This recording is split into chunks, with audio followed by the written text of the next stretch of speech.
Saudara-saudari, renungan saya ini akan terbagi menjadi beberapa bagian.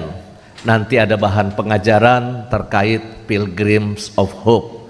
Tapi saya akan mulai dulu dengan renungan yang terkait dengan bacaan Injil hari ini.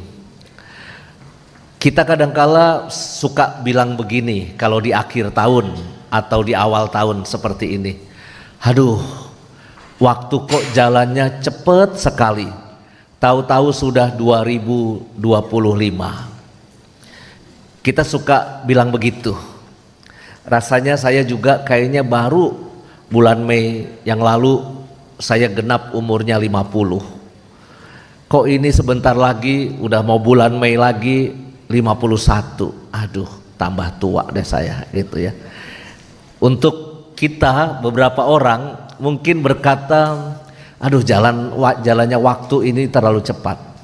Saudara-saudari, kalau Anda bisa berkata, kok waktu jalannya cepat sekali ya, harusnya bersyukur. Kenapa? Ada orang-orang yang merasa hidupnya itu lambat sekali ya. Dan ada 3 kategori orang yang biasanya mengeluh hidupnya terasa lambat. Jadi kalau kita merasa hidup itu berjalan cepat, harusnya praise the Lord, puji Tuhan, haleluya. Nah, artinya Anda tidak masuk ke dalam 3 kategori orang ini.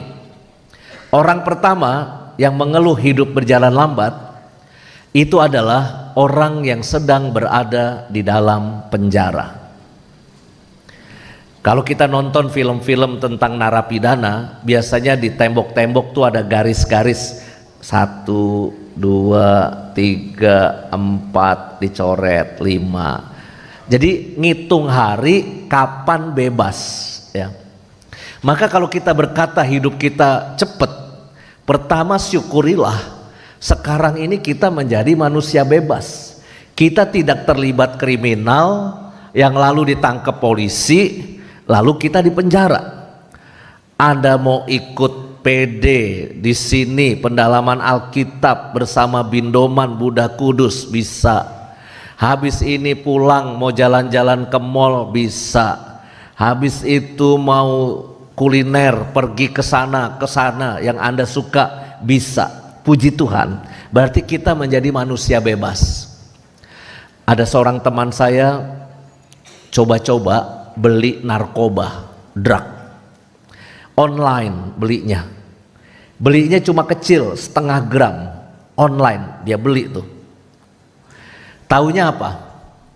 Kurir yang nganter barang itu siapa? Polisi. Langsung dia ditangkap, diborgol, padahal cuma setengah gram. Dibawa ke Polda Metro Jaya, dikurung di situ. Anda mau tahu kurungannya 2,5 meter kali 2,5 meter, tapi isinya 50 orang. Jadi memang sengaja dibikin stres oleh polisi supaya kapok tidak begitu lagi. Jadi teman saya itu pegangan jeruji besi, jangan sampai posisinya diambil oleh orang lain. Karena kalau enggak nanti keinjek-injek dan sebagainya. Bisa ditebus karena narkobanya masih setengah gram. Jadi kalau keluarga nebus sekian puluh juta itu ada harganya ternyata ya. Itu baru dia bisa bebas. Dia 3 hari dikurung, mau pup aja, mau pipis nggak dikasih sama polisi.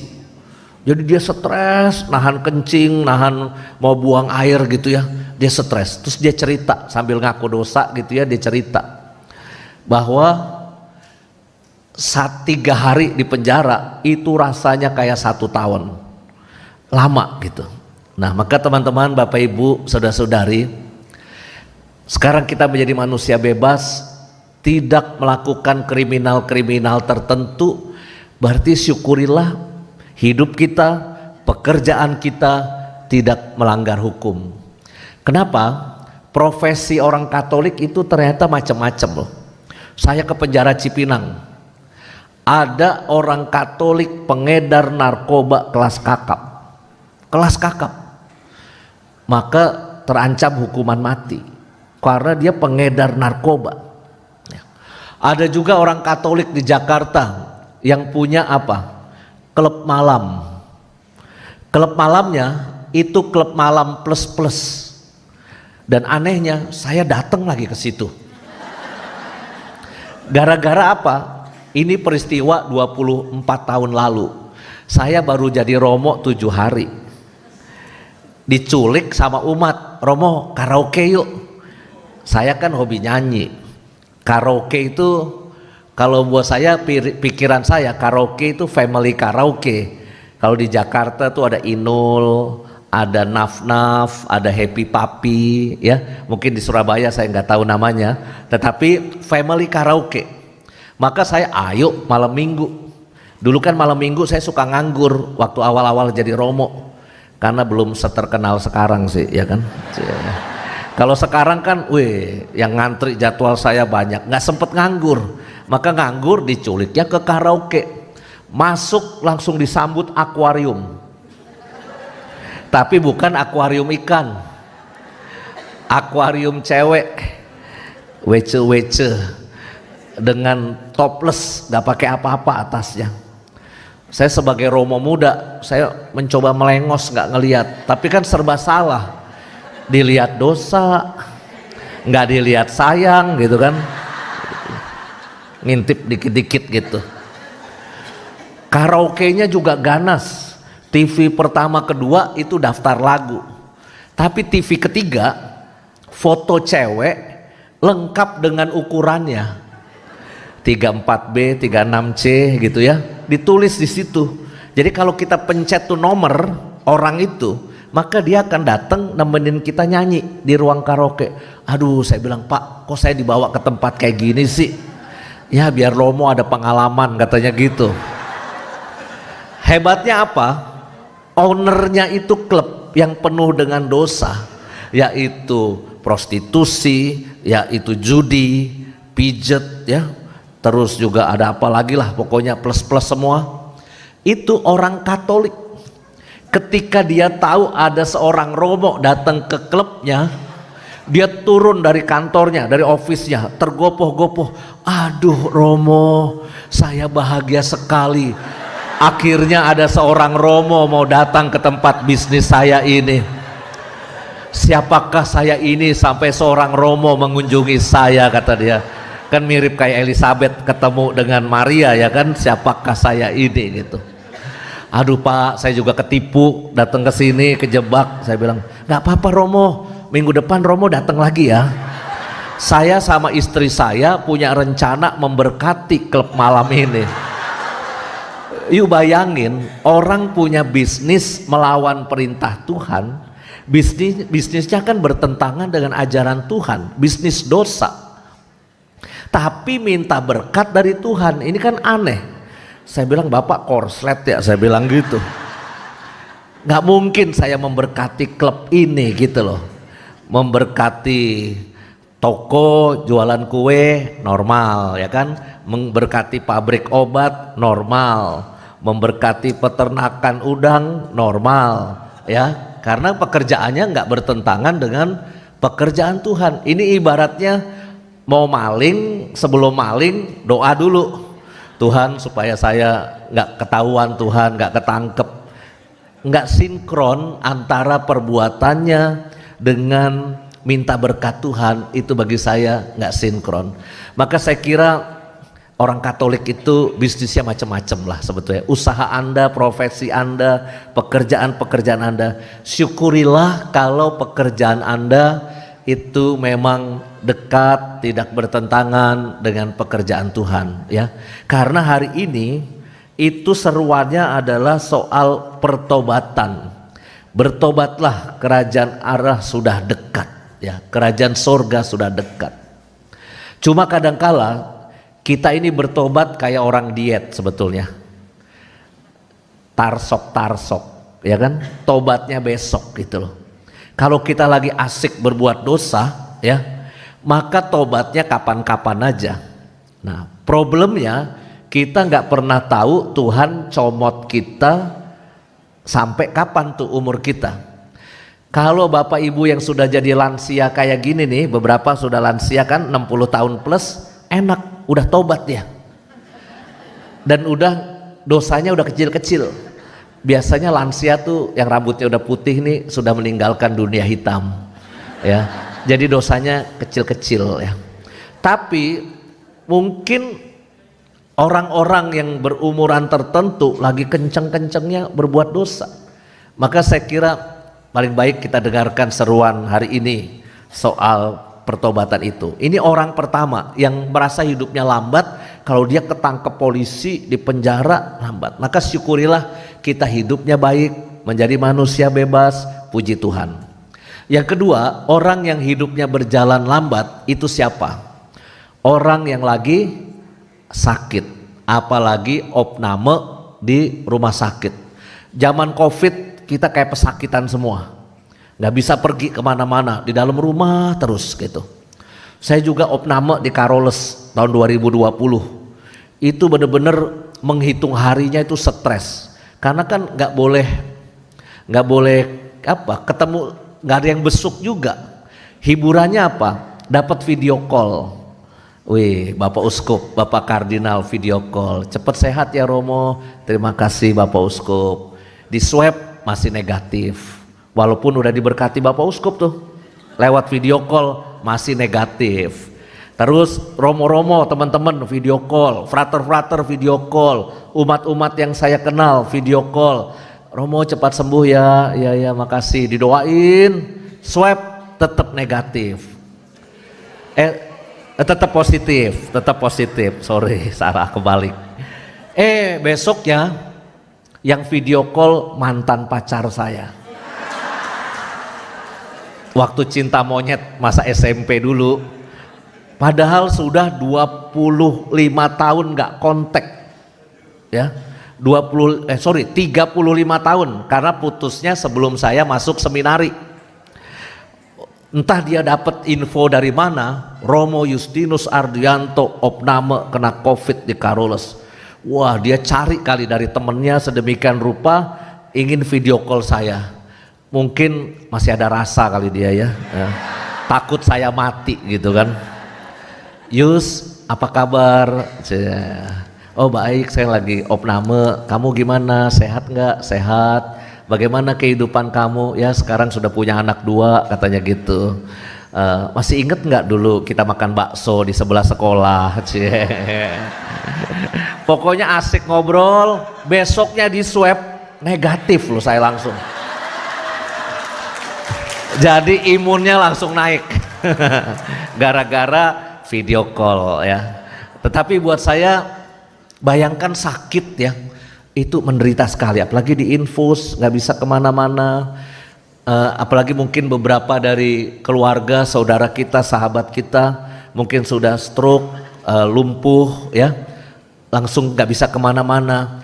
Itu saya kira hidup berjalan begitu lambat ya. Maka kalau sekarang ini kita merasa hidup berjalan cepat, itu artinya apa? Syukurilah. Artinya kita semua masih sehat. Tapi kita kan tidak bisa menolak kodrat, nggak bisa menolak kodrat. Tubuh kita ini disetting sama Tuhan Allah, itu umur 75, 80 pasti udah lowbat aja. Ada aja yang error nih di bagian-bagian tubuh kita. Ya 80 plus udah mulai ada aja yang sakit dan sebagainya. Syukur kalau sampai 95 tahun masih hidup, masih sehat ya. Saya diundang ulang tahun oma-oma di Jakarta. Umurnya berapa ulang tahun? 103. Dan dia masih cuneng gitu, pikirannya masih terang. Dia masih tahu calon presiden yang lagi bertarung itu adalah Prabowo, Ganjar sama Anies gitu ya. Dia 103 tahun masih bisa nyimak tuh, pikirannya masih bagus. Nah sebelum misa ulang tahun itu oma mau ketemu saya private di kamar dia. Kan saya jadi deg-degan dipanggil cewek ke kamarnya, kan saya jadi deg-degan ya kan. Walaupun 103 tahun ya kan, takut dikasih warisan maksud saya ya kan. Romo Kenapa saya panggil sendirian di kamar? Anak cucu cicit saya jangan tahu ya Romo. Apa Oma? Tolong doain saya supaya cepet mati, kata dia gitu. Wah, nggak ada doanya Oma. Nggak ada tuh jurus doa supaya cepet mati, nggak ada.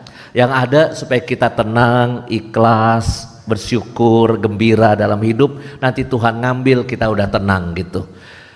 Kenapa Oma pengen cepet mati? Saya tanya. Iyalah Romo, umur saya udah 103 tahun. Udah puas saya hidup, cukup, kata dia.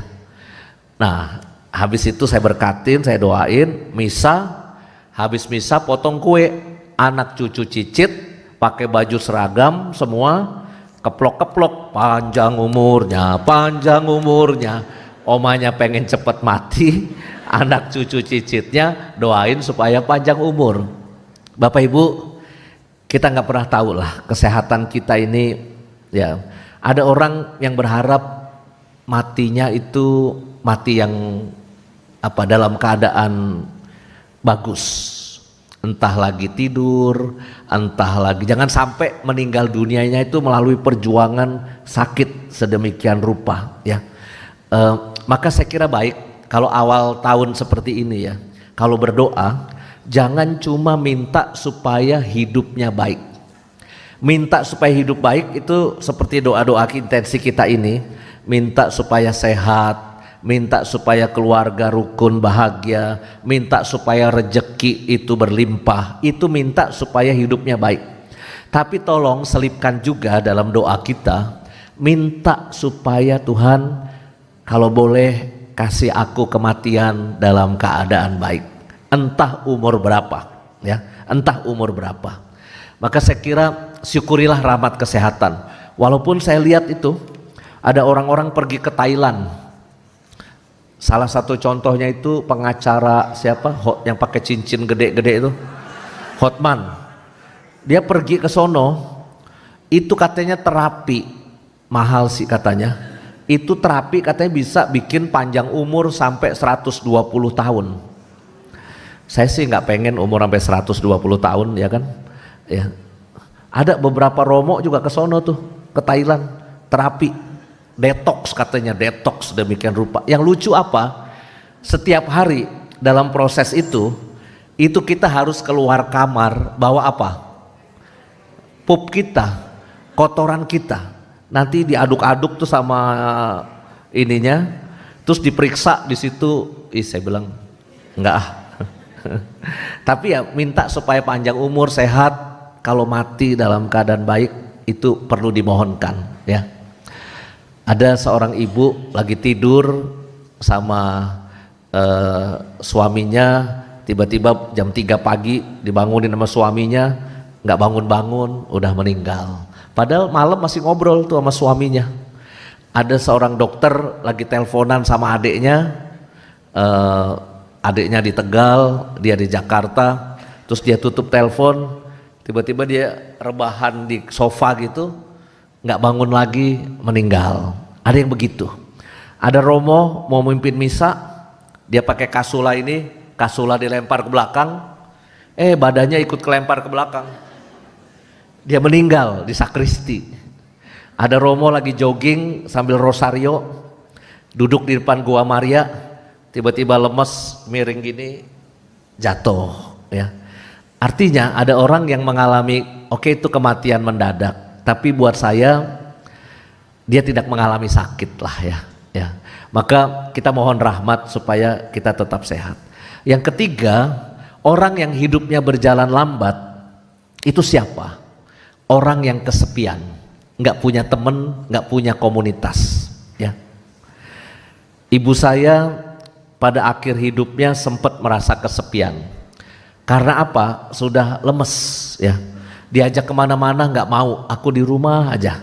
Akhirnya sama pembantunya aja, asisten rumah tangga, lalu ibu saya di rumah sendirian. Kadangkala ada hiburan saya bawa ke Samadhi 3 hari gitu. Tapi kan nggak boleh lama-lama, harus saya pulangin lagi ke rumah adik saya, kosong rumah adik saya.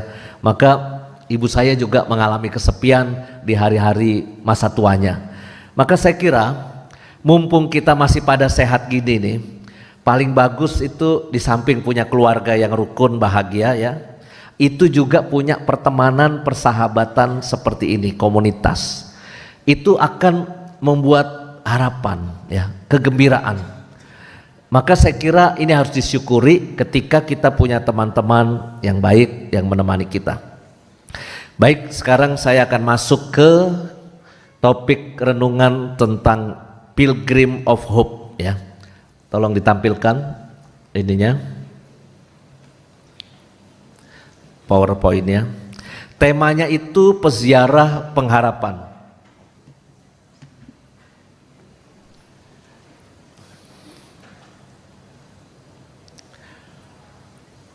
Di sini Paus tanggal 9 Mei 2024, Paus itu nulis bula.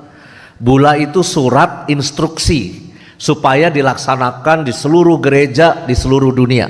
Minta maaf hurufnya agak kecil ya.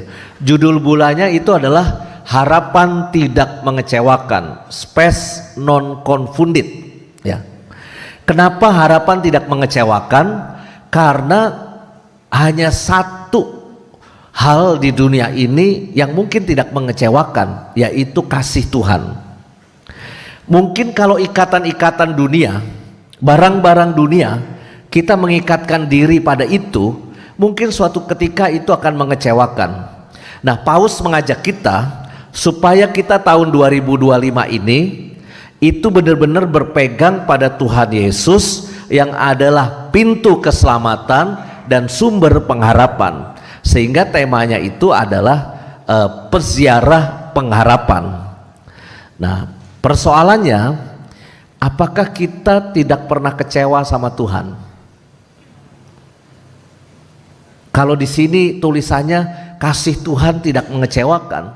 Kadangkala orang-orang tertentu bisa kecewa sama Tuhan, khususnya ketika apa yang dia harapkan terjadi, kebaikan-kebaikan yang terjadi itu tidak terwujud. Minta supaya keluarga kita yang sakit sembuh. Udah didoain sedemikian rupa, ujung-ujungnya akhirnya kematian. Saya pernah diomelin di sebuah rumah sakit. Gara-gara apa? Doain oma yang sakit kanker, umur 86 tahun.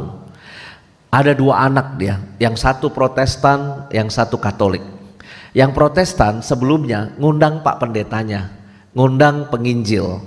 Maka didoakan oleh Pak Pendeta dengan penuh semangat dan penuh harapan, dalam nama Yesus jamahlah oma ini supaya oma ini sembuh seperti sedia kala, turunkanlah mukjizat kepadanya. Pendeta itu, penginjil itu berdoa dengan berapi-api karena diundang oleh anaknya yang Protestan. Besoknya anaknya yang Katolik ngundang Romo Yus. Saya tanya dulu sakitnya apa, umurnya berapa, terus saya doain begini. Nah, doa ini yang membuat si anak yang satu cemberutin saya, karena dipikir saya doain supaya mamanya cepet mati. Saya doain seperti doa Taman Getsemani. Bapa, bila mungkin jauhkanlah cawan ini daripada oma kami. Tetapi bila tidak mungkin, bukan kehendak kami yang terjadi, melainkan kehendak-Mu yang terjadi. Ada yang salah nggak dari doa saya? Nggak ada. Doa saya cuma ngutip Alkitab, doa Yesus lagi. Tapi saya dicemberutin sama anak satunya karena ya begitu. Berikanlah yang terbaik untuk oma kami. Betul sih, besoknya meninggal itu oma. Tapi buat saya, mungkin baiknya oma itu meninggal daripada pasang ventilator, disuntik morfin terus supaya nahan sakit. Memang keluarga kaya, sehingga mau berapa lama ventilator pun bisa. Tapi buat saya, kan kita nggak tega kadangkala ngelihat ayah atau ibu kita itu hidup cuma pakai mesin gitu ya. Mungkin baik dia terbang ke surga, dia terbebas dari sakitnya, lalu dia bisa menjadi pendoa buat anak dan keluarganya itu. Tapi kecewa yang doa itu kenapa nggak dikabulkan? Waktu ibu saya sakit, ya, satu sisi saya pengen ibu saya sembuh, tapi satu sisi ngelihat ibu saya pendarahan, itu pendarahan karena ususnya rusak ya. Itu pendarahannya parah dari depan dan dari belakang. Ya, itu sudah habis berapa liter transfusi darah terus ya. Dokter panggil kita, saya dipanggil sama abang saya. Dokter jelasin, Romo, ibu kondisinya begini. Kalau operasi kayaknya mempercepat kematian di meja operasi. Kata ibu saya, kata dokter, kalau ibu saya dioperasi, sebaiknya sih kita tim dokter menganjurkan jangan operasi. Ya udah, saya bilang nggak usah operasi. Pilihan lain apa dok? Romo, ada obat. Sekali suntik dimasukin ke infus itu harganya 20 juta. Mudah-mudahan bisa memperbaiki ususnya ibu. Saya langsung saling pandang sama abang saya, seakan-akan ini mengukur dompet masing-masing. Kita kuat nggak nih sekali isi 20 juta. Yang ketiga, kalau keluarga nggak punya, nggak sanggup untuk itu, tetap kita rawat, disuntik antibiotik yang terbagus, terus diberikan transfusi dan anti penahan sakit ya, untuk nahan sakit. Tapi kalau memang transfusi itu ada batasnya, mungkin kita yang keempat, ibu dibawa pulang ke rumah, ditungguin sampai selesai. Maka saya sama abang saya memutuskan, mari kita perjuangkan ambil obat yang mahal itu ya, untuk berjuang ibu sembuh.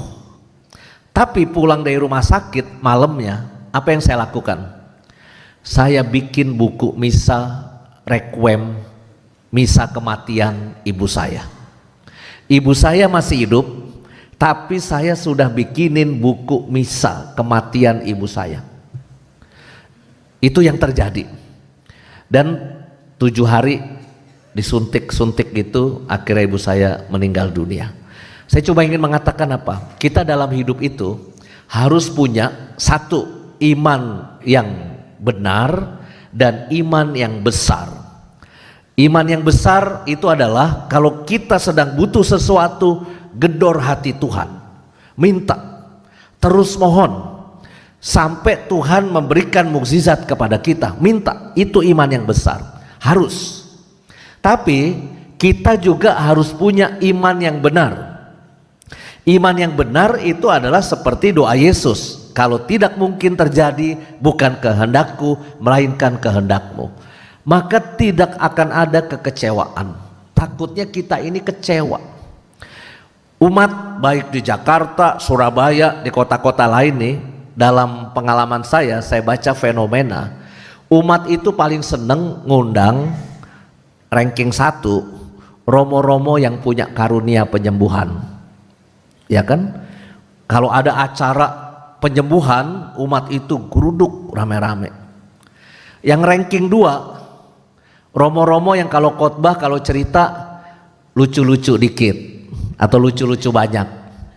Eko Wahyu diundang, Romo Koko diundang, Romo Yus dikit ya. Dulu kita punya Romo Yusuf Halim. Romo Yusuf Halim itu punya retret tulang rusuk. Romo Yusuf Halim itu kayak encek-encek tancengbok gitu wajahnya. Dia ngomong wajahnya tetap cool, kaku, nggak ketawa, tapi umat ribuan bisa ketawa gitu sama Romo Yusuf Halim. Kalau Romo Eko Wahyu kan ketawa dia lebih kenceng daripada ketawa kita kan. Wah, Romo Eko Wahyu gitu. Tapi kalau Romo Yusuf Halim enggak, mukanya itu apa? Wajah kaku gitulah. Ya sehingga lalu, tapi dia cerita dia lucu gitu. Yang paling apes udah nggak sakti, nggak lucu tuh Romo. Dapat undangannya tutup peti sama minyak suci doang. Untuk seminar-seminar gini nih jarang dapat undangan ya kita ya. Maka buat saya umat itu memang tergoda untuk instan dapat penyembuhan, dapat mukjizat. Tapi nggak semua persoalan kita berakhir seperti itu. Ada persoalan yang harus kita bawa mati. Tapi bukan berarti Tuhan jahat sama kita. Kata shalom dalam perjanjian lama itu aslinya apa? Shalom perjanjian lama itu kalau kita beternak, ternaknya jadi banyak. Kalau kita bercocok tanam, buahnya jadi banyak. Kalau kita berperang, kita menang, sehingga mendapat rampasan dari tentara itu atau kerajaan itu. Maka itu shalom. Tapi kata shalom bukan berarti materialistis ya, maksud saya. Ukurannya itu adalah berkat Tuhan itu selalu diukur dengan peningkatan ekonomi. Saya pernah Jumat pertama ya, di kantor-kantor tuh biasanya yang Katolik sama Kristen Protestan pisah. Yang Katolik misa jumper, yang Protestan itu kebaktian. Di Jakarta yang Katolik misa sama Romo Yus. Yang Kristen misanya kebaktiannya sama Pendeta Gilbert Lumoindong ya. Kan mantep tuh Pendeta Gilbert, wajahnya cakep, cabi-cabi gitu ya.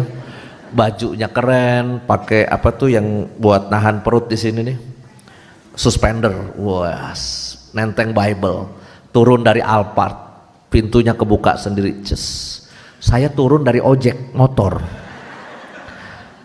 tas cangklong, bawa alat misa, ketika diperiksa security sama saya galak bener, Anda mau kemana? Tolong buka, periksa, wajahnya galak, ini apa? Oh, saya mau kebaktian di situ. Oh, silahkan. Wajahnya tuh galak sama saya. Tapi ketika Pak Pendeta Gilbert datang dengan Alphardnya, Denteng Bible, security-nya, oh silahkan Pak. Yes, halus gitu. Ya. Nah, umat Katolik ada yang ini ngomong, wah Romo, pendeta Protestan lebih diberkatin dari Romo Katolik. Saya bilang, dia bilang begitu. Terus saya omelin tuh ibu. Apa maksudnya pendeta lebih diberkatin daripada Romo? Ya, tapi buat saya kadangkala konsep kita ya soal berkat itu selalu materialistis. Sesuatu yang kita pikir kalau sehat, kalau sakit sembuh, kalau nggak punya duit lalu dapat rezeki berlimpah dan sebagainya. Maka saya kira mari kita luruskan tentang hal itu. Kasih Tuhan tidak pernah mengecewakan pun kalau kita harus menghadapi situasi-situasi sulit. Masa depan dan ketidakpastian ya. 2025 udah gonjang-ganjing PPN 12%. Udah bingung kita. Detik-detik malam tahun baru dibatalin. Katanya untuk barang-barang mewah doang ya. Kalau dari wajah-wajahnya kan ini barang mewahnya dikit nih kita nih ya. Yang kita punya tuh biasa-biasa aja. Tapi apakah 2025 harga-harga nggak naik? Lebaran bentar lagi. Sedangkan bisnis mungkin nggak terlalu jalan dengan baik. Ini saya bacain beberapa berita ya. Di Jakarta tuh ada beberapa berita yang sebetulnya sangat memprihatinkan. Pria di Ciputat gantung diri diduga karena kecanduan judi online. Main judi online kecanduan. Terlilit hutang pinjol jadi pembobol ATM. Ini ada kasus. Tidur pakai shift. Satu keluarga tinggal bersama 12 anggota di rumahnya 2 kali 3 meter. Tidur posisi duduk demi cucu dan mereka tidurnya itu gantian. Karena tempatnya nggak ada, maka tidurnya gantian. Itu ada di Tanah Tinggi, Jakarta Pusat. Pria 22 tahun tewas gantung diri di Pasar Minggu. Gara-gara apa? Itu karena putus cinta. Melakukan aksi nekat karena putus cinta. Motifnya karena diputusin pacar. Ada orang yang ketika punya persoalan gitu langsung dia selesai hidupnya. Bunuh diri satu keluarga di Jakarta Utara. Kemiskinan dan relasi keluarga. Ternyata kemiskinan pun bisa memicu perceraian. Ya, ini saya kira banyak kasus-kasus ini terjadi 2024 ya. Ya mudah-mudahan Surabaya nggak seserem Jakarta. ya. Tapi ya bagi saya sama aja ya. Di kota-kota besar makin kita melihat kemewahan tertentu, orang bisa juga frustasi dan tanpa harapan kecewa ya. Maka ini pesan tahun Yobel itu adalah kesempatan memperbaharui harapan. Pengharapan tidak mengecewakan karena kasih Allah dicurahkan. Iman, harapan, dan kasih. Orang Katolik menurut Santo Agustinus itu punya tiga kecenderungan jiwa. Satu, beriman. Dua, berharap. Dan tiga, dia berbuat kasih. Bagaimanapun kita itu rindu untuk mencari Tuhan ya. Walaupun mungkin sekarang ini yang rindu mencari Tuhan itu masih banyak orang-orang yang belum terjamah. Saya kedatangan 12 waria, 14 waria, pengen belajar agama, minta dibaptis. Bayangkan banci yang suka di pinggir jalan itu ya, atau ngamen andeca andeci bola bola boli, tukang beca nyolong banci bola bola boli. Itu tiba-tiba datang ke tempat saya mau belajar agama, minta dibaptis. Terus saya wawancara, apa motivasinya pengen dibaptis? Pengen bertobat. Bertobat karena apa? Mereka sudah berhenti dari kerjaannya, alias ini banci expired sebetulnya, sudah nggak praktek lagi. Jadi mereka pengen bertobat ya. Bagaimanapun orang punya panggilan jiwa untuk beriman kepada Tuhan ya. Saya kasih pelajaran 1 tahun, sukses 14 baptis. Sebulan kemudian mereka bawa temen 29 waria baru. Dapat dari mana ini waria-waria 29? Saya bilang. Saya kasih pelajaran lagi, sukses baptisan dan krisma. Bapak Uskup Kardinal juga mau kasih sakramen krisma kepada waria. Anda aja mungkin banyak yang belum terima krisma loh. Banci-banci udah belajar sama saya ya. Nah saya lagi deg-degan nih, kalau bentar lagi datang waria baru nih. Jadi makin banyak nih murid-murid saya ya. Saya mau ganti Puspas Samadi, bukan pusat pastoral lagi, Pusat Waria Nasional Indonesia. Tapi buat saya, segelap apapun kehidupan orang, orang itu punya panggilan untuk datang kepada Tuhan. Entah momennya apa. Ada yang karena sudah capek berbuat dosa, ada yang karena sakit lalu takut mati, dia bertobat dan seterusnya. Mungkin juga karena merasakan kasih Tuhan yang begitu besar, maka dia datang. Tapi buat saya ini bisa terjadi dalam kehidupan kita ya. Kasih, harapan dan kasih. Orang punya harapan 2025 baik. Kasih, kita juga pengen berbuat kasih kepada sesama kita. Saya pergi ke tanah Wamena di Papua. Jadi ceritanya di Papua itu ada pegunungan tengah. Di bawahnya itu lembah Wamena. Ada 9 gereja di situ. Ketika romo-romo di situ tahu romo-romo Samadi OKS mau datang ke lembah Wamena, apa yang terjadi? Mereka menyambut kita bagaikan raja. Naikin mobil bak terbuka, suruh dadah-dadah. Jadi umat Papua itu berkeliling di pinggir jalan, kita disuruh dadah-dadah gini. Wah. Terus kita diajak keliling ke 9 gereja. Apa yang saya lihat? Mereka lagi bangun semua. Ada yang bangun panti asuhan, ada yang bangun kapel, ada yang bangun gereja. Tapi yang menarik apa? Bangunan-bangunan yang ada di situ mangkrak. Nggak jadi, setengah jadi. Kakak, tolonglah relasi-relasi kakak di Jakarta. Siapa tahu bisa membantu pembangunan gereja di tanah Papua. Oke, saya bilang. Terus saya masuk ke pastorannya. Saya tanya, kamu kolekte persembahan di sini 1 minggu berapa? Ternyata teman-teman, Bapak Ibu, Anda mau tahu, kolekte di tanah Wamena 1 minggu kalau bagus Rp235.000. Itu kolekte paling besar hari Minggu. Mungkin di Surabaya kolekte 3 orang atau kolekte 4 orang, beres tuh 235.000. Di Tanah Papua satu paroki kolektenya 235. Kau makan apa? Saya bilang. Buat beli BBM pun, motor, untuk kunjungan ke stasi-stasi tidak ada duit, saya tanya. Terus saya masuk ke ruang makan mereka. Saya lihat mereka menyimpan mie instan. Terus saya baca di situ mie instannya. Best before Februari 2023. Padahal saya datang Oktober 2024. Terus saya bilang, teman, ini jangan dimakan. Kok bisa mati makan mie instan expired seperti ini? Apa yang mereka bilang? Yang bikin saya terenyuh ya. Mereka bilang gini, kakak tidak pandai bahasa Inggris. Apa hubungannya mie instan expired sama bahasa Inggris? Kakak harus tahu, di bawahnya best itu ada better. Di bawahnya better itu ada good.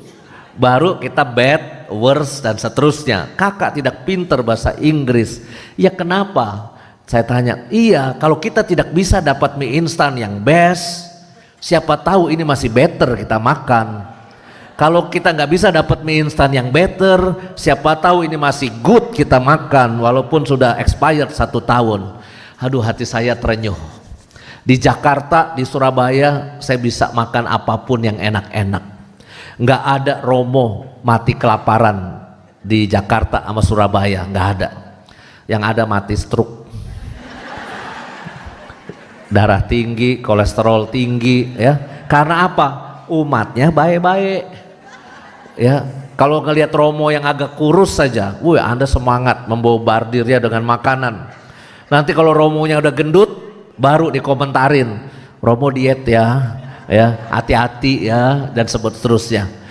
Tapi teman-teman kita, umat kita di Tanah Papua, keadaannya begitu, ya. Maka kasih, ya, itu selalu menjadi bagian dari kehidupan orang Katolik. Saya mau cepat sedikit lagi. Kesabaran. Rahmat dari Yubelium untuk harapan itu adalah sabar, menanti kapan rahmat Tuhan itu datang kepada kita. Oke, ini saya skip aja. Nah, ini penting, ziarah dan pengampunan dalam tradisi gereja. Jadi memang selama Yubelium kita akan diminta untuk keliling ziarah dan lalu mendapat rahmat indulgensi. Rahmat indulgensi itu apa? Orang kalau berdosa, ngaku dosa, itu kan tetap harus mempertanggungjawabkan di api penyucian. Nah, indulgensi itu kurang lebih, ya, ajaran gereja memotong hukuman kita, konsekuensi dosa kita di api penyucian, ya. Maka biasanya pada masa indulgensi ini, Yubelium, umat didorong untuk menerima rahmat pengampunan dosa, ya. Itu dorongannya. Di samping kita ziarah, melakukan perziarahan. Saya belum apal kalau di Surabaya ini ziarahnya itu bagaimana? Apakah ke Posarang, katedral, atau ke gereja-gereja tertentu, Alois Gonzaga atau mana? Cari datanya. Kalau di Jakarta, saya nggak mau pusing. Saya sama Bapak Uskup sepakat, semua paroki kita suruh bikin Porta Sancta. Jadi ziarahnya itu ke semua paroki, cuma kudu 9 gereja. Tapi kalau di Jakarta kan gereja itu deket-deket, sehingga umat sekali jalan bisa dapat 5. Besoknya kalau mau jalan lagi 4. Kan namanya ziarah setahun, bisa dilakukan nanti bulan Mei, bulan Oktober, bulan November bisa. Nah, ini rahmat dari tahun Yubelium. Kalau Surabaya pasti harus cari tahu peraturan Keuskupan Surabaya apa terkait Yubelium, ya. Oke. Nah, bagi saya yang penting tahun Yubelium ini mari kita siapkan diri kita untuk menerima rahmat yang begitu besar dari Tuhan lewat gereja yang menganugerahkan 25 tahun sekali, itu tahun Yubelium. Aslinya Yubelium itu 50 tahun sekali. Tapi diubah oleh Paus Sixtus berapa gitu ya, menjadi 25 tahun sekali. Kenapa? Kalau 50 tahun sekali, kemungkinannya kita cuma dapat sekali itu dalam hidup kita. Ya. Kalau 25 tahun sekali kan tahun 75 ada jubileum. Saya udah lahir tapi belum sadar, masih 1 tahun. Nah, lalu tahun 2000 jubileum, saya udah umur 26. Lalu mulai sadar jubileum. Sekarang dapat lagi nih tahun 2025. Apakah tahun 2050 akan dapat jubileum lagi? Moga-moga masih hidup. Tapi minimal saya dapat 2 kali jubileum. Kalau kita ngikutin itu, kita dapat pembersihan atas konsekuensi-konsekuensi dosa kita. Ya, maka mari kita gunakan semaksimal mungkin rahmat tahun jubileum. Kita percaya Tuhan adalah harapan yang tidak pernah mengecewakan. Tetap berpegang pada Dia dan memohon rahmat belas kasih-Nya. Amin.